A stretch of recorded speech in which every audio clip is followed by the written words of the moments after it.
Hey everyone, and welcome back to the Deep Dive. Today we're diving into something that's been making headlines and sparking a lot of debate here in Canada. Yeah. Food bank usage. Mm-hmm. It's been on the rise across the country, but we're going to zero in on Toronto specifically and what's happening with newcomers. We've got a couple of reports in front of us to help us unpack all of this. Right. The big one is the 2024 Who's Hungry report by Daily Bread and North York Harvest. Yeah. A really important one. It really dives deep into the Toronto situation, and then we're going to be looking at some national data from Food Banks Canada as well to get a broader picture. And then we're also going to touch on something pretty interesting happening over at the Greater Vancouver Food Bank. Oh, yeah. Their new policy. Exactly.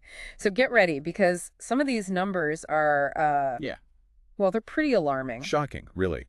When you look at Toronto food banks, they're reporting 3.48 million visits just this past year. That's almost 4 times what they were seeing before the pandemic hit. Yeah, and it doesn't look like it's slowing down at all. Projections are already indicating that it could go over 4 million visits next year. 4 million.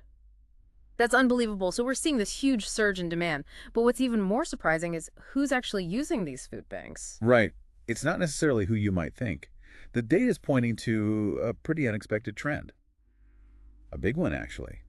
4 out of 5 new food bank users in Toronto have been in Canada for 5 years or less. So the vast majority are newcomers. Exactly. And when we zoom out to the national level, Food Banks Canada is showing that 32% of food bank users across the country have arrived in just the past decade. Wow. So it's not just a Toronto thing. This is happening all over. It seems to be. Yeah.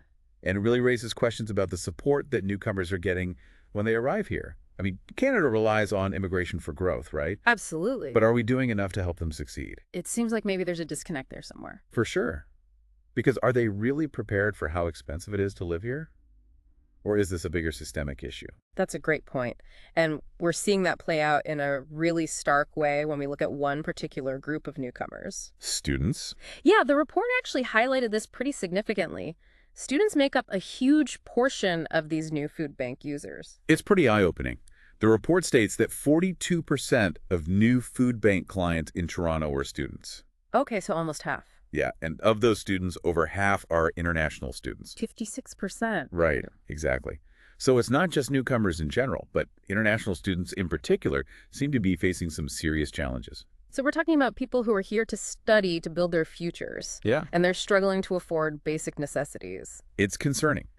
And it's not just a matter of, adjusting to a new place. The report actually found that both international students and refugee students report much higher levels of food insecurity compared to Canadian-born students. How much higher are we talking here? Well, a lot higher, actually. Like, for example, 83% of international students and 85% of refugee students said that they didn't have enough food at some point compared to 71% of Canadian students. So that's a pretty significant gap. It is. It's a big difference. And it's not just about the quantity of food either. Right. The report also looked at meal skipping. Yeah, 55% of international students and 40% of refugee students Wow. admitted to skipping meals because they had to pay for other essential things. And this was in just the last 3 months. That's right. Compared to 33% of Canadian-born students who reported doing the same thing. Those numbers are really hard to hear. You think about people coming here for a better life. You do. To study, to build their future, and they're having to skip meals. It is tough. Yeah. But it does make you wonder, what are the factors that are contributing to this? Yeah. Is this simply a case of students not budgeting properly? Or is there something more going on? Or is there a bigger issue? Right, because the report does point to some pretty specific barriers that international students face. And one of the biggest ones is finding work. Exactly. It's tough for any student to find a part-time job to help make ends meet. But for international students, it can be even harder. I can imagine.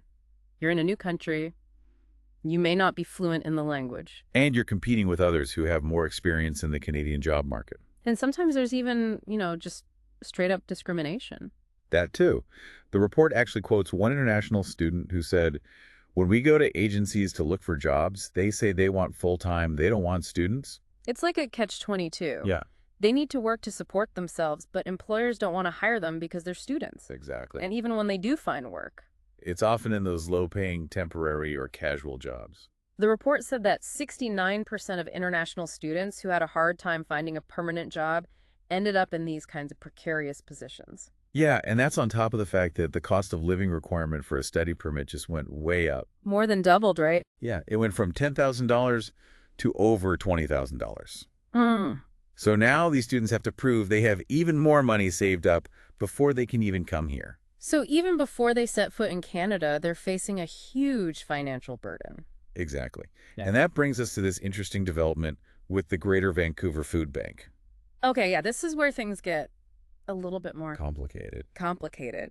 Yeah, tell us about this new policy. So basically, they've decided to exclude first-year international students from accessing their services. Wow, that's a big change. Why would they do that? Well, they say it's because of that recent increase in the cost of living requirement for study permits. Okay, so their thinking is that if students are coming with more savings, they should be able to support themselves for at least that first year. Yeah, that's their reasoning. But is it really that simple? Well, a lot of people are arguing that it's not. I mean, just because a student has a certain amount of money saved up doesn't mean that they won't run into unexpected expenses or struggle to find work, right? Exactly. Yeah.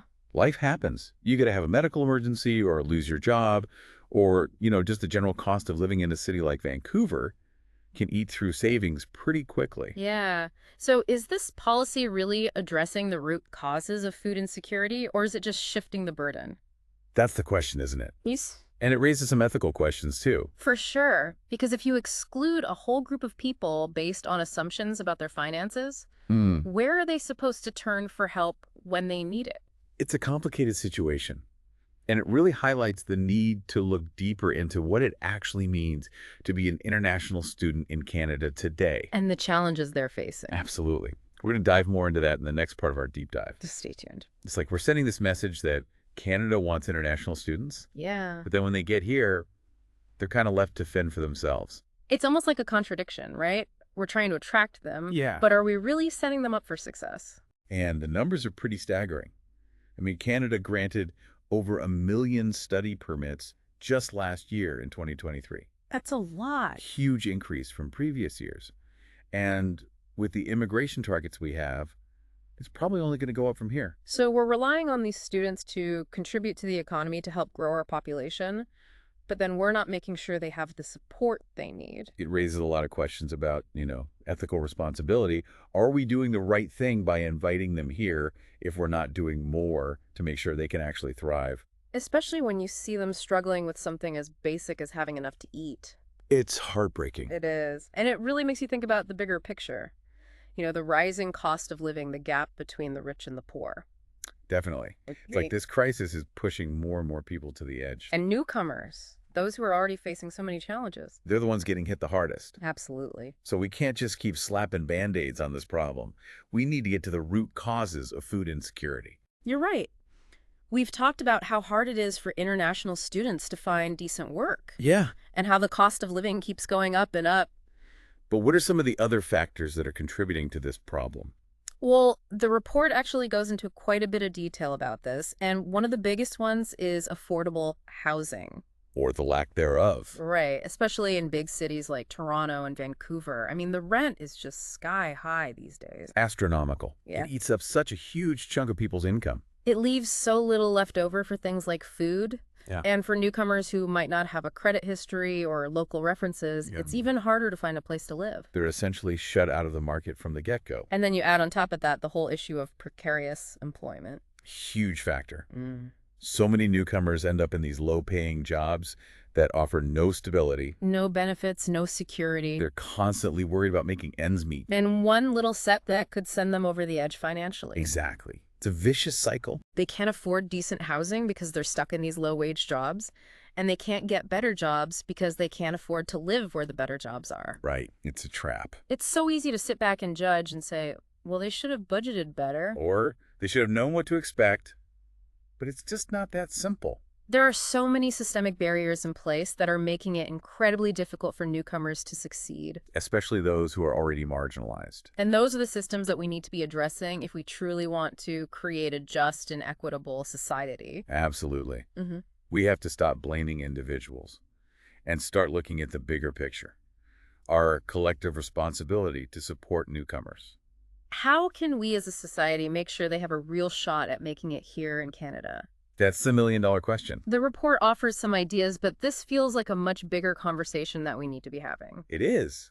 We can't just keep talking about food banks. We have to talk about creating a system that works for everyone. No matter where they come from or how long they've been here. It's about recognizing everyone's inherent dignity, making sure everyone has access to the basics.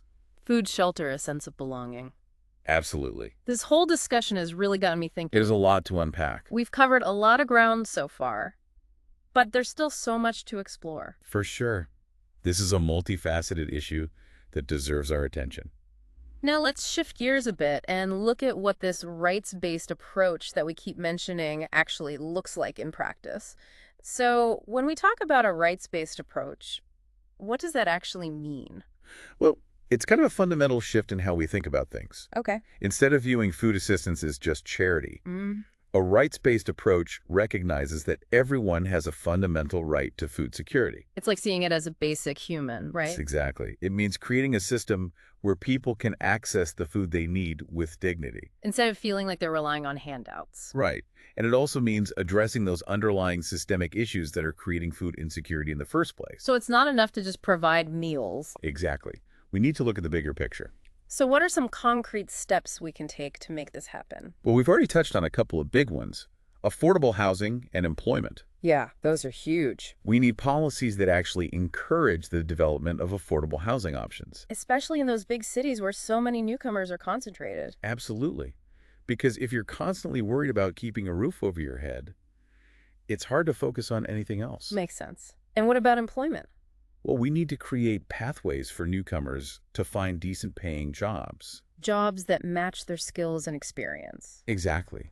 It's not just about those entry-level positions. We need to recognize the qualifications and experience they bring to the table. And give them opportunities to really contribute. So they can build a life here, not just survive. Right.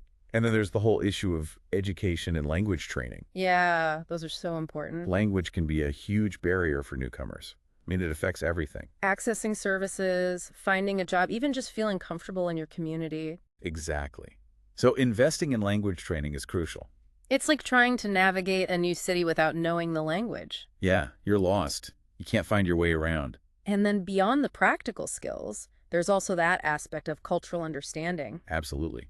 Making newcomers feel welcome and respected in their new communities. That sense of belonging is so important. It really is. And that's something we can all contribute to. Yeah, it's not just about government policies, it's about fostering a culture of empathy and understanding in our communities. Right. We can volunteer, we can advocate for change, and we can simply treat everyone with respect. Little things can make a big difference. They really can. This has been such an eye-opening deep dive. It really has. We've gone from these shocking statistics to really unpacking what's driving food insecurity. And who's being affected the most. And we've even started to imagine what a more just and equitable future could look like. It's been a great conversation. It has. And it all comes back to recognizing our shared humanity. We all deserve to live in a society where everyone has the opportunity to thrive. Absolutely. No matter where you come from or how long you've been here. So to leave you with one final thought, if Canada is banking on immigration for its future, then what's our responsibility to make sure that newcomers not just survive, but actually thrive? But what kind of Canada do we want to build together? That's something for all of us to think about. Thanks for joining us on the Deep Dive.